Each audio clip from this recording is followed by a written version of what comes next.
हाँ बाबू, ये हमको याद भूल गया था, ये मजाक ना हम सुबह देखे थे। चल भाई मेरे, सब हमेशा देखा कीजिए। ठीक है, ओके। देखो बाबू, हम कल क्या पढ़ा रहे थे? लास्ट का पॉइंट चंपारण। बताइए, गांधी जी का प्रथम सत्याग्रह आंदोलन कौन था?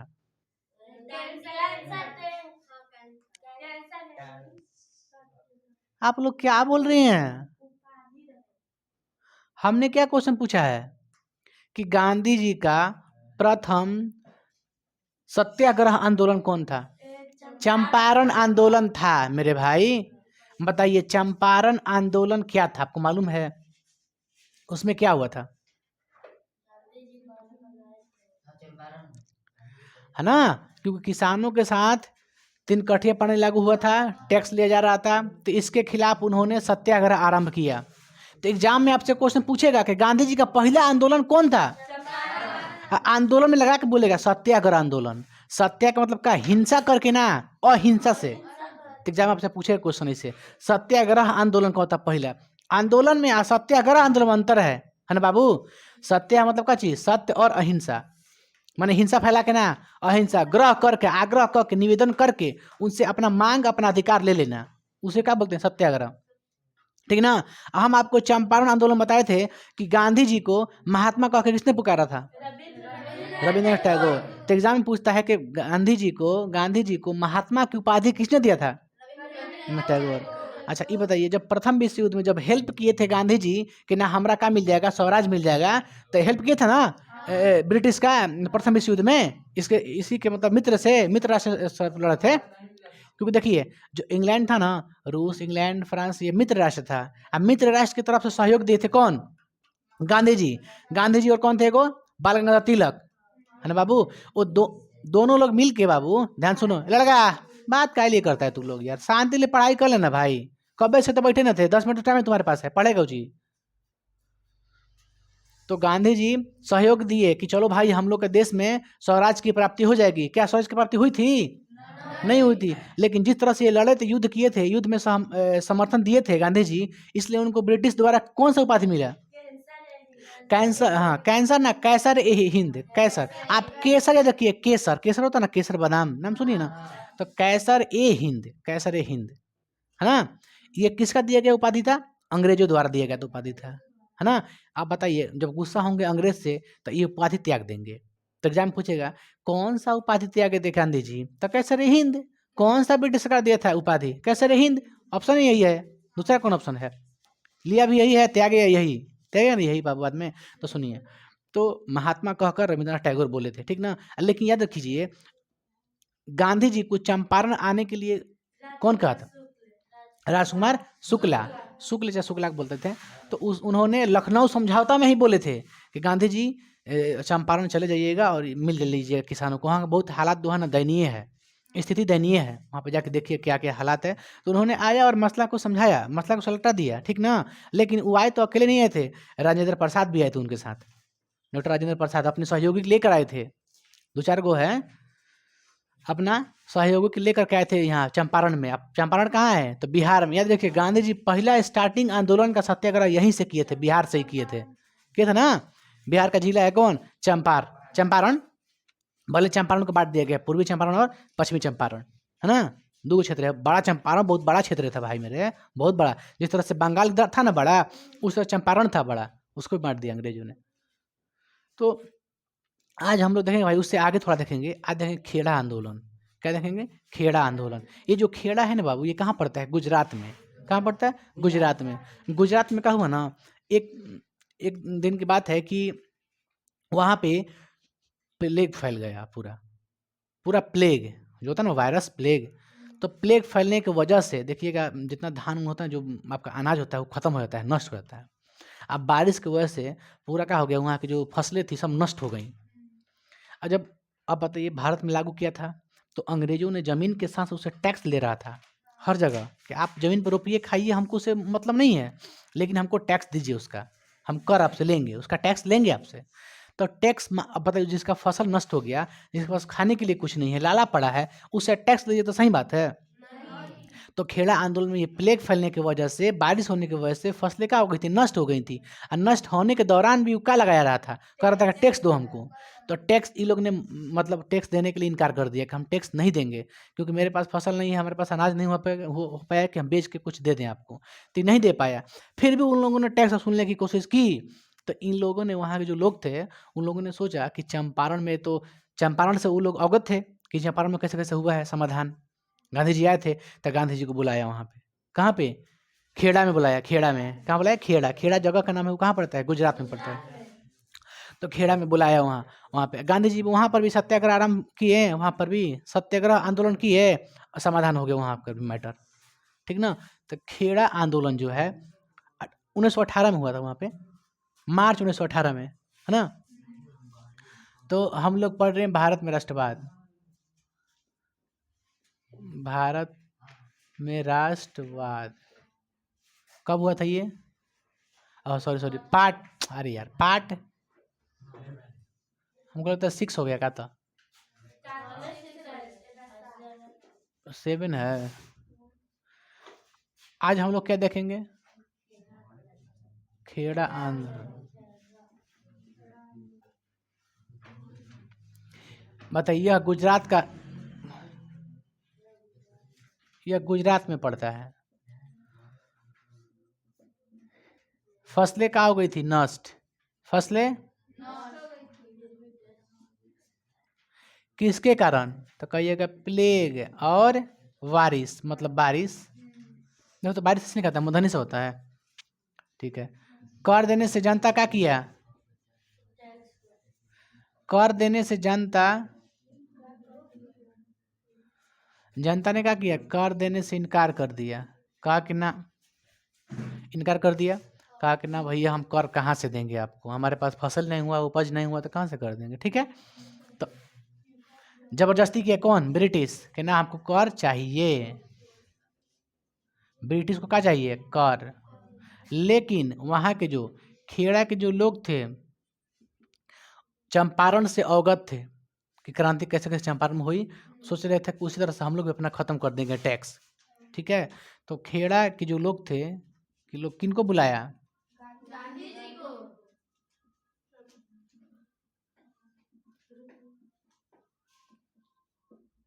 देखिए, तो खेड़ा के लोग का किसको बुलाए? गांधी जी को बुलाए। और गांधी जी ने सत्याग्रह का आह्वान कर दिया। सत्याग्रह का आह्वान कर दिया। ठीक है। कब है? मार्च में हुआ था ये घटना। मार्च 1918 में हुआ था। आह्वान कर दिया, बात ब्रिटिश को माननी पड़ी। ब्रिटिश, अंग्रेज का हो गए, मान गए ब्रिटिश।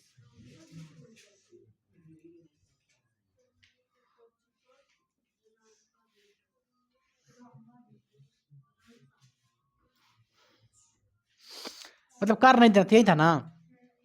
कर नहीं, मतलब गांधी जी के आने से ना ये खत्म हो गया था एक, कि ना टैक्स किसी को नहीं देना है। वहाँ के लोग को जब बारिश नहीं हो पाई है, तो काहे के लिए टैक्स देगा, है ना? तो बिहार से स्टार्ट हुआ था, वो भी किसान मजदूर से ही, है ना? मजदूर आंदोलन यही था, मजदूरों के लिए हो रहा है सब। समझ गए आप लोग? एक था आपका मोपला विद्रोह। क्या था?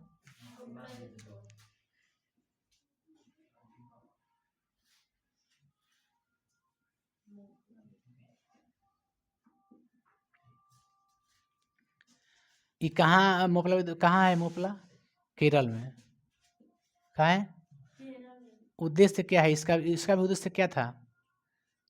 कर माफ करना, टैक्स, टैक्स माफी। इसका भी समाधान हो गया था। ये कोई खास नहीं है। मोपला कहाँ पड़ता है? केरल में पड़ता है बस। ठीक ना? इसका भी मेन उद्देश्य क्या था? कर माफी, टैक्स माफ करना। ठीक है। उसके बाद हम लोग क्या देखते हैं भाई मेरे? अब हम लोग देखते हैं कुछ टैक्स, सॉरी, रॉलेट एक्ट। क्या देखते हैं? Rowlatt act. Rowlatt act. बताए तो, रॉलेट एक्ट कब पारित हुआ था, लागू कब हुआ? मार्च 1919 में। कब हुआ? मार्च 1919 में। हम रॉलेट एक्ट के बारे में बताते हैं।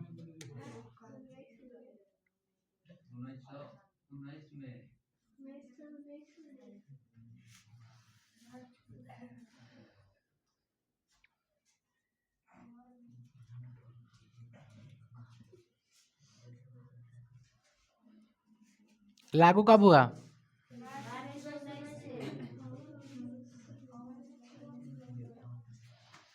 1919 में लागू किया अंग्रेजों द्वारा। देखिए लड़का सुन ध्यान से, रॉलेट एक्ट क्या था? एक ब्रिटिश थे, लॉर्ड चेम्सफोर्ड। कौन थे? Lord Chelmsford. लॉर्ड चेम्सफोर्ड ने इंग्लैंड के एक न्यायाधीश थे। कौन थे? सिडनी। कौन थे? सिडनी नाम था। न्यायाधीश का मतलब जज। ये क्या कर रहा है थे?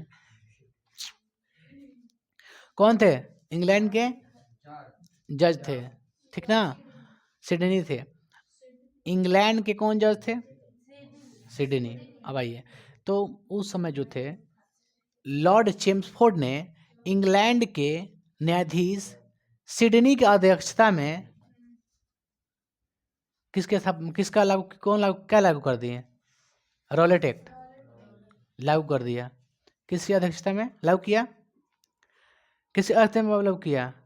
1919 में लागू किया गया सिडनी की अध्यक्षता में। किसकी अध्यक्षता में? सिडनी की अध्यक्षता में। आगे बात देखिए, बताते हैं बढ़िया से, समझिएगा। देखिए कौन था? Lord Chelmsford. कौन था? किसे बुलाया? इंग्लैंड। किसे बुलाया? इंग्लैंड के जज को बुलाया। किसको बुलाया? आज जज कौन था? सिडनी था, ठीक ना? उसी की अध्यक्षता में क्या किया? इसी की अध्यक्षता में एक समिति गठन किया।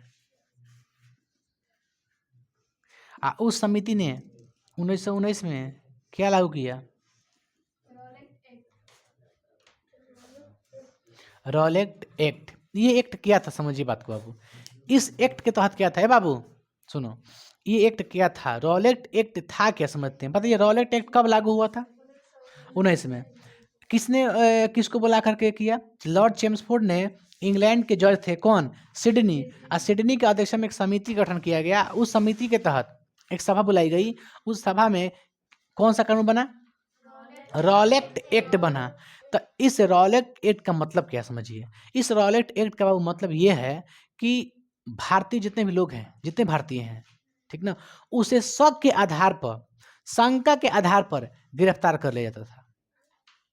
ना भैया, आप पे शक है ना कि ना आप कोई विद्रोह करिएगा, से आप ऐसे नहीं था कि आप विद्रोह करिए तभी आपको पकड़ेगा ना। अगर आप संगठन बना ली, संगठन कहीं ना, संगठन बना ली, सभा बुला ली, ठीक ना, तो उन लोगों को खतरा है ना इससे, है क्या ना खतरा? कि कमेटी बुला रहा है, मीटिंग कर रहा है, ये कर रहा है, अपने देश के प्रति सब लोग को जागृत कर रहा है, राष्ट्रवादी भावना जगा रहा है। नहीं हो सकता है।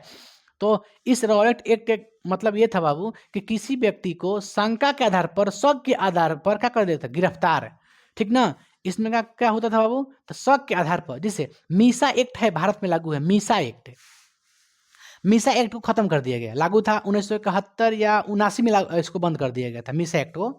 मीसा एक्ट कौन लाई थी पता है? इंदिरा गांधी। मीसा एक्ट, ठीक है। लेकिन मीसा एक्ट को खत्म कर दिया गया है, भाजपा की सरकार ने खत्म कर दिया था, बीजेपी जनता पार्टी खत्म कर दिया था। कब? 1979 में खत्म कर दिया था। तो उसी के दौरान फिर कांग्रेस जब पार्टी आई तो कांग्रेस ने एनएसए लागू किया। एनएसए, ठीक ना? एनएसए के तहत किसी व्यक्ति को गिरफ्तार कर लिया जाएगा। जैसे अगर आप पे शक है कि ना आपसे आंदोलन भड़काऊ हो जाएगा, आपसे देश को खतरा है, आपसे देश के व्यक्तियों को परेशानी है, ठीक है, आप पे शक है ना हमको, तो हम आपको क्या करेंगे? तो एनएसए के तहत आपका कर लेंगे, गिरफ्तार कर लेंगे, ठीक है। तो एनएसए के तहत आपको गिरफ्तार कर लेंगे। कौ दिन तक? 3 महीना तक, ठीक है। 3 महीना के बाद, ठीक ना, 3 महीना के बाद उसको आपको फिर क्या करना पड़ेगा? परमिशन लेना पड़ता है। अपने आगे के पद से जो पुलिसकर्मी है उसमें क्या करना पड़ेगा? परमिशन लेना। उसमें ना अपील, ना दलील, ना वकील, कुछ नहीं चलता है। एनएसए के तहत देखिएगा, मनीष कश्यप जो उस पर क्या लगा था? एनएसए लगा था। मनीष कश्यप आप देखे है ना? देखे मनीष कश्यप को, जो रिपोर्टर था, अभी बीजेपी ज्वाइन कर लिया है। तो जो मनीष कश्यप उस पर क्या लगा था? एनएसए। देखिए जेल में गया था, एनएसए उस पर लगा था। तो एनएसए कहने का मतलब ये है कि 6 महीने का लगता है, 6 महीने लगा, फिर 6 महीने लगेगा, यानी साल भर तक लगता है ये। लेकिन बार बार पुलिस को परमिशन लेना पड़ता है। जब जाएगा जज भी ना, तो जज जज जब 3 महीना हो जाएगा तो जज भी जाएगा, होगा कि हाँ उसको छोड़ दिया जाए। जज पूछेगा पुलिस वाला से छोड़ दिया जाए, तो कहेगा नहीं सर अभी छोड़ देंगे तो इससे घटना है, कुछ भी हो सकता है। तो कहेगा ठीक है आओ 6 महीना रख। माने मिनिमम वो कितने दिन तक रखेगा? साल भर। ठीक है, साल भर के अंदर ना आप अपील कर सकते हैं, ना आप दलील कर सकते हैं, ना आप वकील कर सकते हैं। ना नो वकील, नो दलील, नो अपील, तीनों में से कोई चीज़ आप नहीं कर सकते हैं। साल भर आपको जेल में ही रहना है। एनएसए, यही इसी को बोलते हैं क्या? एनएसए। देखिएगा साल भर के बाद कंटिन्यू निकल गया है।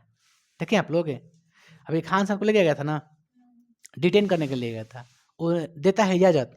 गवर्नमेंटल आईपीसी कहता है कि आप किसी से अगर भड़काऊ हो रहा है तो खान साहब से क्या होता है? भड़काऊ हो रहा था, आंदोलन क्या होता है? विद्रोह हो रहा था, क्योंकि आंदोलन के मेन हेड वही थे। तो उसको पकड़ लिया डिटेन करने के लिए, पूछताछ करने के लिए पकड़ लिया कि आपको रखा जाए डिटेन के लिए। 1 दिन रखा जाएगा तो हड़ताल का हो जाएगा, बंद हो जाएगा, जो प्रोटेस्ट कर रहा है बंद हो जाएगा। शक हुआ ना उस पर खान सर पे, तभी तो पकड़ा उसको। तो शक के आधार पे पकड़ा था। एनएसए वही है, एनएसए के तहत आप पे शक के आधार पर पकड़ लिया जाता है। मीसा के तहत आपको शक के आधार पर पकड़ लिया जाता है। उसमें इंदिरा गांधी गजब गजब कांड की थी, पढ़िएगा उसके बारे में तो जानिएगा।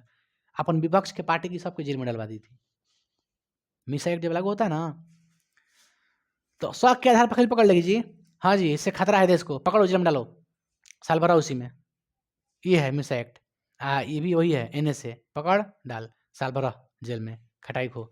उसके बाद आया क्या चीज? रॉलेट एक्ट, जो आपका अंग्रेजों ने लाया था रॉलेट एक्ट, वही एक्ट है ये भी, एनएस एक तरह से मीसा था।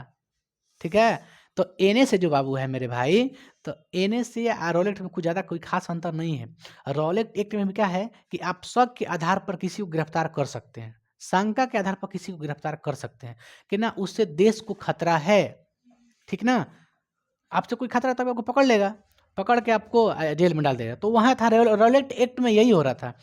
हाँ जी, ये जनता है, ये पब्लिक है, ये सबको भड़का रहा है, अंग्रेजों के खिलाफ भड़का रहा है। शक हो गया हमको, हम अंग्रेज हैं, हमको शक हो गया कि सबको भड़का रहा है, बस उसको क्या करेंगे? उठा लो उसको, डालो जेल में डाल दिया गया उसको, रहो जेल में। नहीं विद्रोह होगा क्या? आंदोलन नहीं होगा, सभा नहीं होगा, संगठन नहीं होगा, जेल में डाल दिया। आओ बता रहे हैं रॉलेट एक्ट का अर्थ क्या था कि नो अपील, नो दलील, नो वकील, तीनों। ना दलील, ना वकील, ना अपील, ये आप तीनों आपको अलाउ नहीं। ना आपको वकील मिलेगा, ना आपकी सुनवाई होगी, ना वकील मिलेगा आपको, ना अपील कर सकते हैं, ना वकील कीजिएगा, ना आप अपील कर सकते हैं, और ना आप दलील दे सकते हैं कोई चीज़, कुछ ना, 15 साल बाद समझ गया। इसीलिए भारतीयों ने इसे क्या कहा था? काला कानून। क्या कहा? काला कानून। तो एग्जाम में जो पूछेगा वही बता रहे हैं आपको। आदमी पूछेगा किस एक्ट के तहत ना वकील, ना दलील, ना अपील रखने की इजाजत थी, तो कहिएगा रॉलेट एक्ट। किस एक्ट को काला कानून कहते थे? Rowlatt act. ये 2 पॉइंट आपसे एग्जाम में पूछेगा।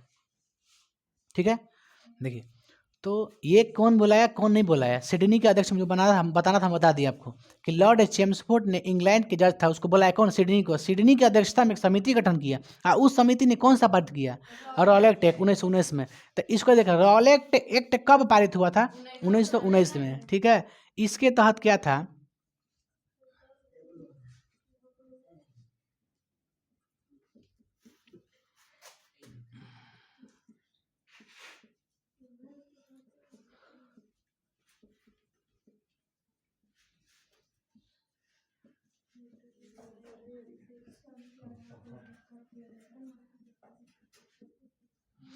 ना वकील कर सकते हैं आप, ना अपील कर सकते हैं, ना दलील दे सकते हैं।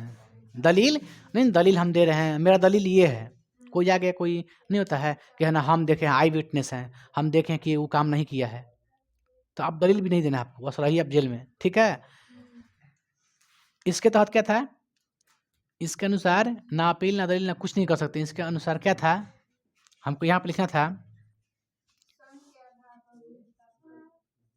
इसमें शक के आधार पर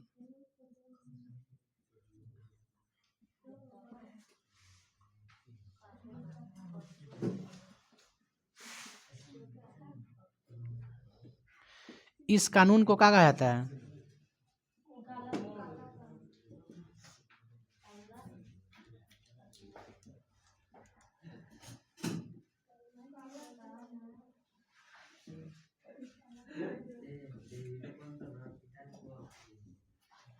एग्जाम में देखिए ये पूछे क्वेश्चन, ये पूछेगा, ठीक ना, एक ये पूछेगा एग्जाम में 3 को पॉइंट पूछेगा, बस फालतू कुछ नहीं पूछेगा आपसे। रॉलेक्ट एक्ट सोच के देखिए, रॉलेक्ट एक्ट के तहत आप सभा भी नहीं कर सकती हैं। अच्छा बताइए, सभा काहे के लिए कीजिएगा आप देश में? सभा काहे लिए कीजिएगा? फैलाने के लिए कि ना अंग्रेजों को भगाया जाए इसको, और जो मेन हेड होगा उसमें जो सभा वोटर उसको ही पकड़ के डाल देता है ना, इससे हमको खतरा है, ठीक ना, मत डाल दो 1 साल भर के लिए, रहो बंद रहो। तो रॉलेक्ट एक्ट यही था, शक के आधार पर जेल में डाल दिया जाता था, ठीक ना। आप समझ नहीं आपको आया? दूगो इसे ही काला कानून कहते हैं। ये लागू कब हुआ? 1919 मार्च 1919 में लागू हुआ। क्या दिक्कत है इसमें? क्या बाबू और कुछ है इसमें? देखो तो आगे इसको मिटा के बताएं आगे ना, मिटा दो बाबू। हाँ बाबू, आप लोग समझे ना, बताइए तो रॉलेक्ट एक्ट कब लागू हुआ? ठीक है। अच्छा ये बताइए, इस कानून को कौन सा कानून कहा जाता है? काला कानून। इसमें कौन सा नारा दिया गया? ना वकील, ना दलील, ना अपील, नारा दिया गया। बताइए इसके खिलाफ कौन आएगा? गांधी जी आएंगे। हम लोग क्या पढ़ रहे हैं? रॉलेक्ट एक्ट, ये कब आया था? देखिए गांधी जी आए थे, गांधी जी ने क्या स्टार्ट कर दिया? सत्याग्रह। क्या कर दिया? सत्याग्रह। बाबू रे, यह विश्वव्यापी सत्याग्रह पड़ गया। मतलब सत्याग्रह का मतलब ये आंदोलन इतना बड़ा हो गया बाबू, इतना बड़ा हो गया मेरे भाई कि ये जानते कहाँ कहाँ छिड़ गई, ये आंदोलन होने, इसका आंदोलन कहाँ कहाँ होने लगा इस एक्ट के खिलाफ? अहमदाबाद। कहाँ होने लगा? अहमदाबाद।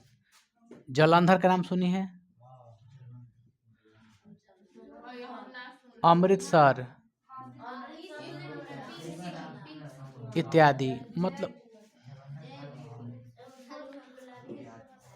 देश स्तर पे क्या होने लगा? इसका हड़ताल होने लगा, है ना, पूरा आंदोलन छिड़ गया ये बहुत बड़ा। ये जो गांधी जी का जो सत्याग्रह था ये कब आया था? 6 अप्रैल 1919, है ना। इन्होंने क्या काशी आरम्भ कर दिया? सत्याग्रह आंदोलन आरम्भ कर दिया गांधी जी। उनका नियम था, का सत्याग्रह चला रहे थे, वो ज़्यादा हिंसा नहीं फैला रहे थे, वो अहिंसा, अहिंसा से कोई चीज़ आग्रह करके कोई चीज़ मांगा अपना। इस एक्ट को खत्म करने के लिए, इस एक्ट को खत्म करने के लिए उन्होंने विश्वव्यापी हड़ताल शुरू हो गया। विश्वव्यापी मतलब पूरे देश स्तर पे हो गया, कहने का मतलब ये है हर जगह हो गया। एक समय था, अब देखिए थोड़ा सा बात आगे बढ़िएगा। 9 अप्रैल को कहाँ? अमृतसर में एक आप फेस्टिवल आता है रामनवमी, नाम जानी है ना, आप लोग मनाते हैं ना। रामनवमी में क्या होता है? नहीं मालूम? देखिए रामनवमी में क्या होता है कि जुलूस बहुत बड़ा निकलता है, ठीक है, रामनवमी में। तो रामनवमी में अमृतसर में क्या निकला? जुलूस, एकदम बहुत बड़ा जुलूस निकला मेरे भाई। ये जुलूस ऐसा था ना, इसी जुलूस का फायदा उठाकर गांधी जी क्या कर दिए? हड़ताल शुरू कर दिए यही जुलूस में। इससे अंग्रेज पूरा घबरा गया, ठीक ना, अंग्रेज क्या हो गया? घबरा गया, ठीक है, कोई दिक्कत नहीं है। तो देखिए अमृतसर में जब रामनवमी फेस्टिवल के त्यौहार के दिन लोग भी इकट्ठा हो गए, ठीक है, कहाँ? अमृतसर में। हड़ताल शुरू कर दिया किसका? कि रॉलेट एक्ट खत्म किया जाए, रॉलेट एक्ट के खिलाफ। कि रॉलेट एक्ट क्यों लागू हुआ है? पूरे देश के स्तर पर लागू था ना, पूरे देश के स्तर पर लागू था कि रॉलेट एक्ट क्यों मतलब लागू हुआ, इसको खत्म किया जाए। क्योंकि रॉलेट एक्ट किसी एक स्टेट का नहीं था। हम स्टेट का नाम लिए, कोई राज्य का नाम लिए कि पंजाब में लगा था कि बिहार में लगा था? पूरे देश स्तर पर लग गया ये कानून कि सबको मानना है, कानून मानना है ना सबको। आप बताइए हर जगह इसका मतलब आंदोलन होने लगे, सब सब भड़क गए सब, कि सब जनता आलोचना करने लगी टोटल। तो अब एक रामनवमी के दिन था, उसमें जुलूस निकला था, ऐसे पूरा ब्रिटिश पता क्या हो गया? घबरा गई, ब्रिटिश सरकार पूरा बाबू घबरा गई।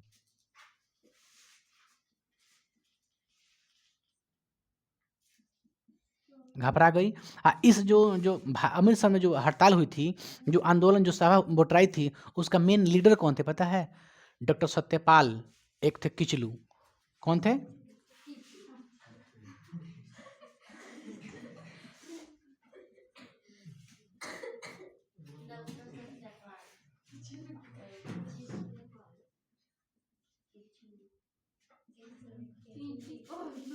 यहाँ समझ, सत्यपाल और किचलू दो थे नेता, मेन लीडर थे, कहाँ के? अमृतसर के।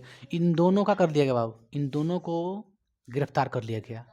ये घबरा गई थी ब्रिटिश सरकार, और दोनों का कर दी गिरफ्तार। ले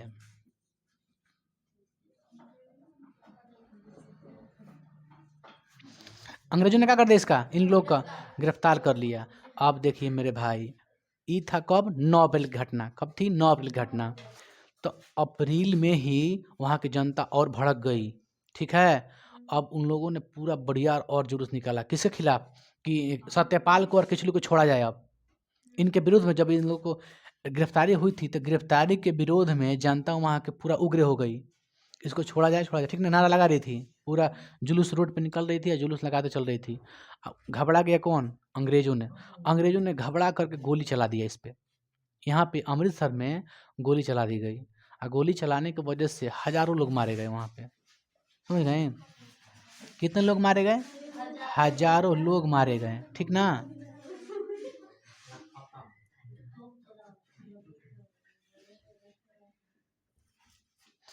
सोच लीजिए, हजारों लोग मारे गए। और जब गांधी जी आने के सोचे ना अमृतसर में, जब गांधी जी सोचे कि नहीं हम अमृतसर पहुंचे, तो गांधी जी को क्या कर लिया गया? गिरफ्तार। हाँ, गांधी जी को गिरफ्तार कर, बाद में छोड़ दिया था। जेल में ही अनशन पे बैठ गए थे, भूख हड़ताल पे, जेले में, समझ गई? तो गांधी जी को भी गिरफ्तार कर लिया। इस तरह से रॉलेट एक्ट का नियम लागू रहा, ठीक ना। आगे बताएंगे जलियांवाला बाग हत्याकांड, कल बताएंगे ना, तो बताएंगे। रुको रुको रुको, हबड़ा कहे गया रे लोल कहीं का। तो गांधी जी को गिरफ्तार कर लिया गया, ठीक ना। यहाँ यहाँ के बाद इस थोड़ा सा आगे कल बताएंगे, कौन सा बताए हैं? जलियांवाला बाग हत्याकांड बताएंगे आपको, क्या क्या था, कैसे कैसे हुआ था कांड, ठीक ना।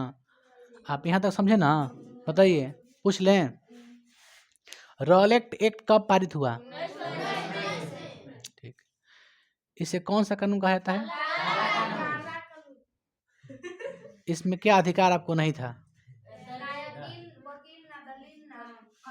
ना अपील कर सकते हैं, ना दलील दे सकते हैं, ना वकील, ठीक ना। इसे भारतीयों ने क्या कहा? काला कानून, ठीक है। आगे कल बताएंगे।